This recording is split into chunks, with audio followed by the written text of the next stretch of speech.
Hello, this is Tim Congdon, Chair of the Institute of International Monetary Research at the University of Buckingham. This video is being prepared in the middle of March 2022, just about 3 weeks after the Russian invasion of Ukraine. The global economic outlook is obviously very uncertain, and so in this presentation I'm going to be covering a number of topics. I'm afraid on the whole it's of course a difficult time.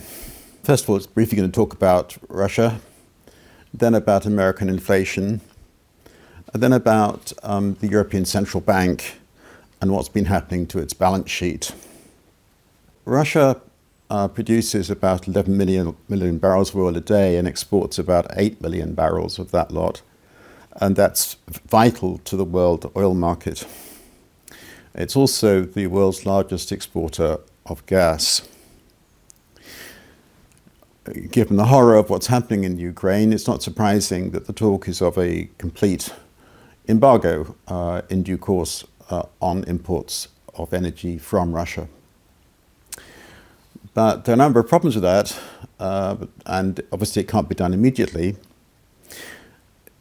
There needs to be a lot of investment by the private sector in oil and gas development around the world outside Russia. But the problem you've got as an investor is to know what might happen in Russia, say a year, 18 months from now, if, say, Putin were overthrown. And presumably if that were to happen, then oil and gas exports from Russia would again be welcome in the West. So it's a very difficult period. In a way, it's surprising to me that so far there's been no interruption of gas supplies from Russia to the European Union, given that the pipeline passes through the Ukraine. At any rate, it is clear that there's going to be an upward twist in the current inflation spiral. And it seems to me inevitable now that US inflation is going to move into the double digits. The last figure we have for February 2022, before the Ukraine crisis, on the consumer price index is a rise of about 8% in the United States. We know that the American housing market is very active. Rents are soaring. Rents have a big weight in the CPI. We know that the economy is still red hot. This is a chart of the inventory sales ratio in retailing. You can see it's at the lowest. It goes back 30 years. You can see it's at the lowest it's been, more or less, a little bit higher than some points last year, but still extremely low compared to most of that 30-year period. Essentially, suppliers can sell anything they want to the US retail sector. The economy is still booming. Unemployment is very low. Job shortages and labour shortages, and the economy is extremely busy. The last increase in house prices in the USA, last figure we have I think is for December, increase of 1.2%, annualized rate of increase about 15%. Sorry, the US economy is going to have double-digit inflation without much doubt. Now, it's important to realize that the fundamental cause of this is in fact not Ukraine, not what's happening to commodity prices. That's the symptom. It's actually what's happening to the quantity of money back in spring of 2020. And I want just to reflect on what I said there in one of my global money roundups. I said, this is 26th of May 2020, a major worldwide acceleration in money growth is now underway and is likely to last another few months. The break from traditionally responsible fiscal and monetary policies is particularly extreme in the USA.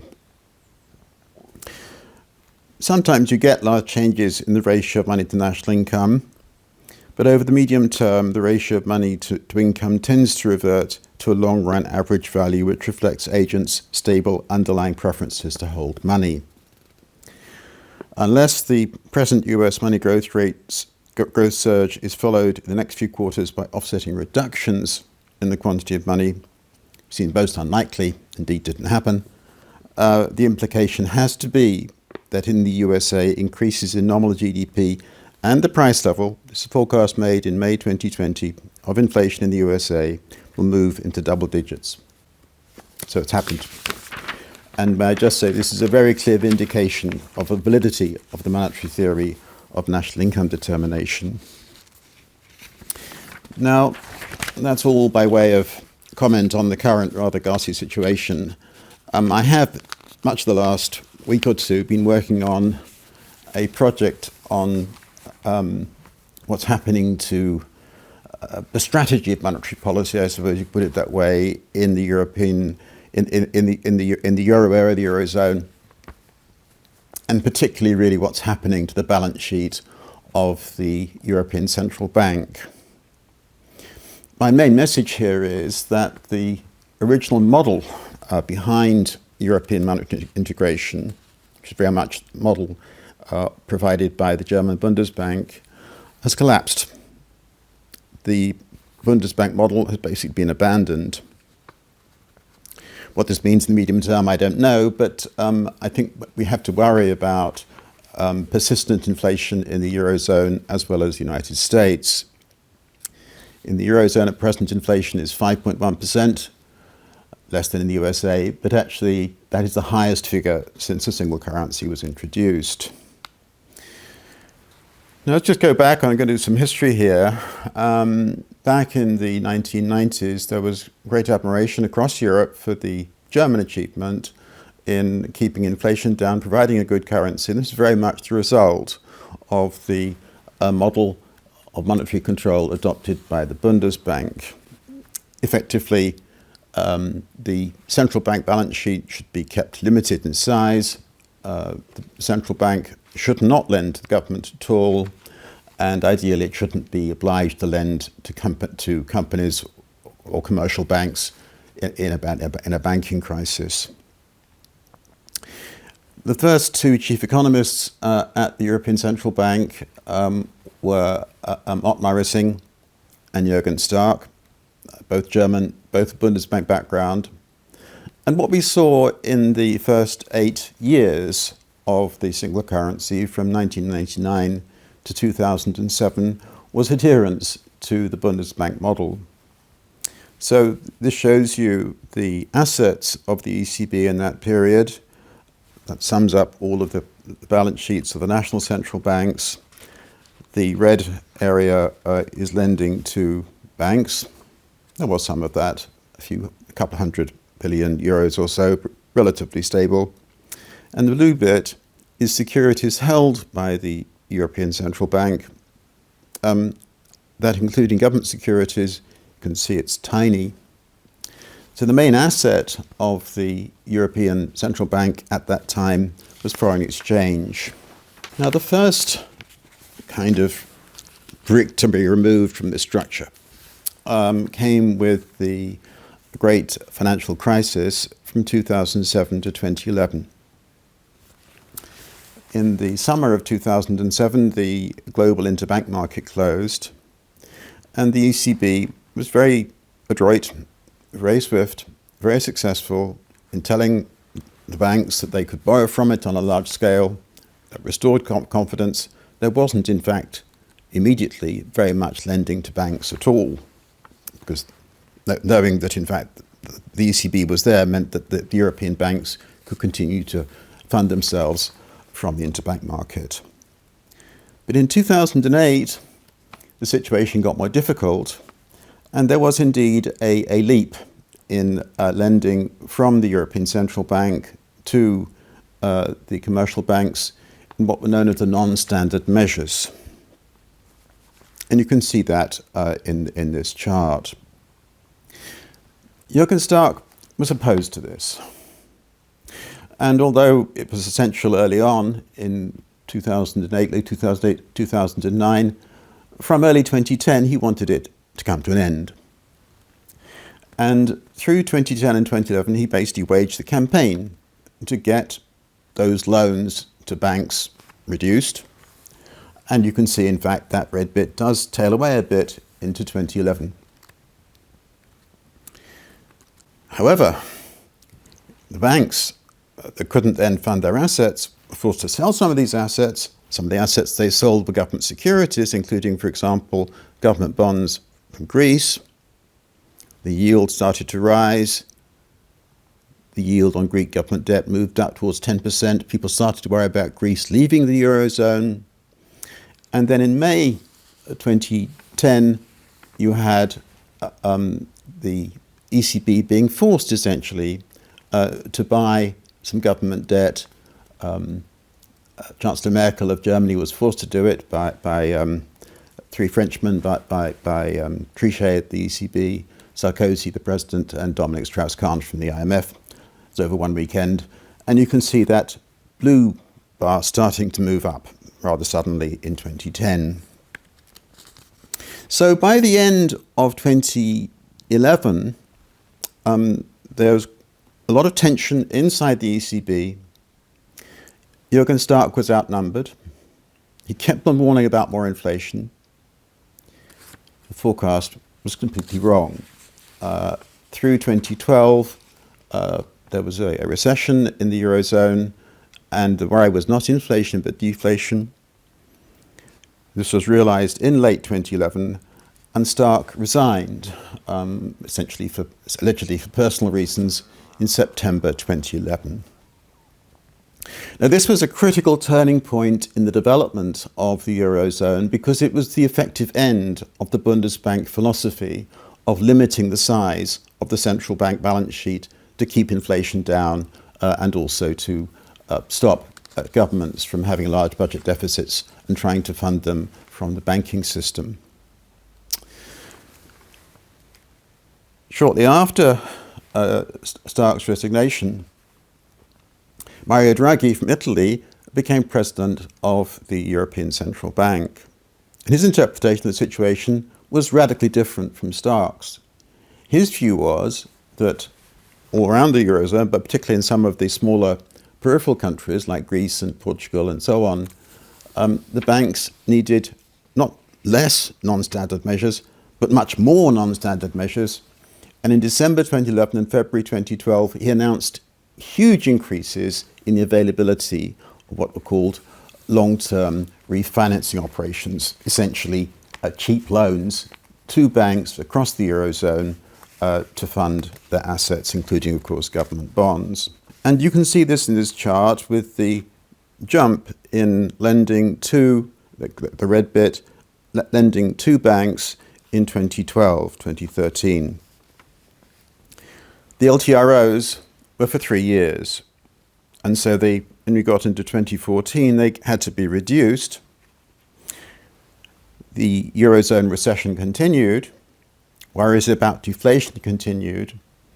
And then in late 2014 and early 2015, Draghi and his colleagues decided that they would copy what had been done in the United States and the UK. They would embark on large-scale asset purchases in order to boost the quantity of money and then to stimulate the economy. Quantitative easing. So what you can see in this chart is from 2015, that blue area just soars. Okay? And so this is central bank finance for governments. It isn't overdraft finance, but all the same, if the European Central Bank buys government securities in the market, that is finance for governments ultimately. This is, in effect, contrary to the spirit of the original founding treaty back in 1992, the Maastricht Treaty, the total antithesis of the Bundesbank model of central banking.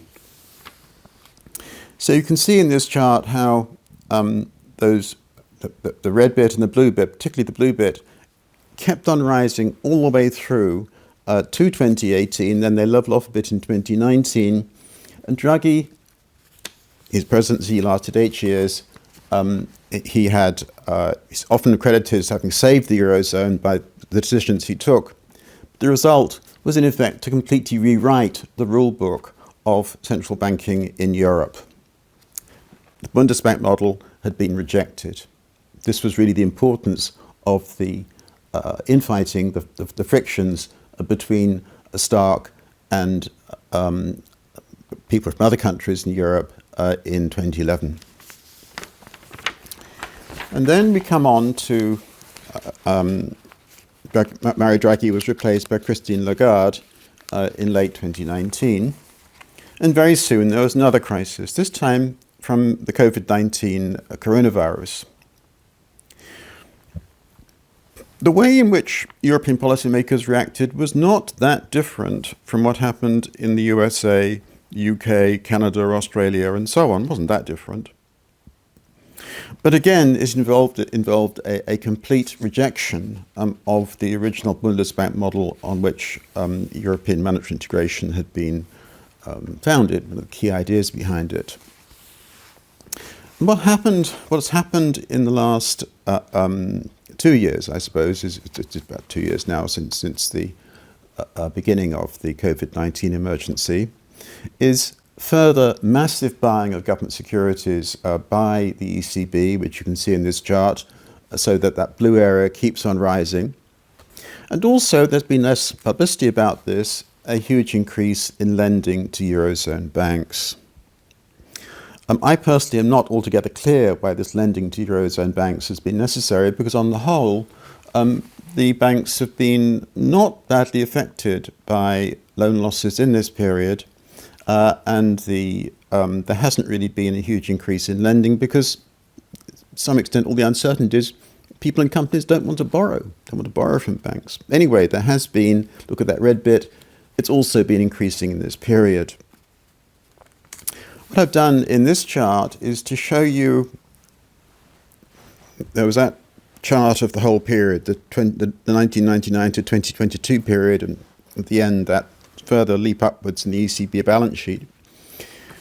The scale of that, left-hand scale, was 10,000 billion euros. And I've now used that same scale, that 10,000 billion euros, and applied it just to the first 8 years of the ECB when the Bundesbank thinking was still dominant. You can just see the contrast between those two, the extent of the upheaval in the way in which the European Central Bank behaves. So, in effect, beginning with the great financial crisis, but particularly from the end of 2011, the Bundesbank model has been abandoned. According to that model, the central bank shouldn't lend to governments at all. Well, in fact, the ECB's holdings of government securities a few days ago was 5 trillion euros, 5,000 billion euros, 240 times larger than at the start of the single currency, and 50 times larger even than at the end of 2007, before the really big upheaval in thinking began. On that same date a few days ago, the ECB's lending to banks totaled 2.2 trillion euros, 12.5 times larger than at the start of the single currency, and 5.5 times larger than at the end of 2007. What is the thinking here? There was an amazing speech by a lady called Isabel Schnabel in July 2021. Now, in my view, at that time, July 2021, we just had, earlier that year, 12.5% growth of M3 in the Eurozone. I therefore said it's very likely that the Eurozone will have 5% inflation, possibly even higher inflation. I said that really late 2020, early 2021. But that wasn't what Isabel Schnabel thought.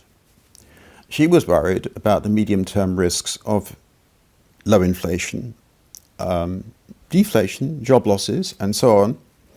And so in the speech that she gave, she used this phrase. She was in favor, by the way, of expansionary fiscal policies, despite the problem how they're going to be financed. They're going to be financed from the ECB.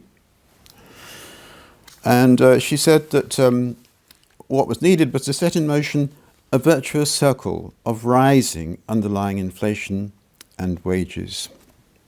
In other words, you had the German representative, the top German representative, apart from the president of the Bundesbank himself, you had the top German representative on the ECB wanting more inflation. It's totally different from the history of German involvement in European monetary integration.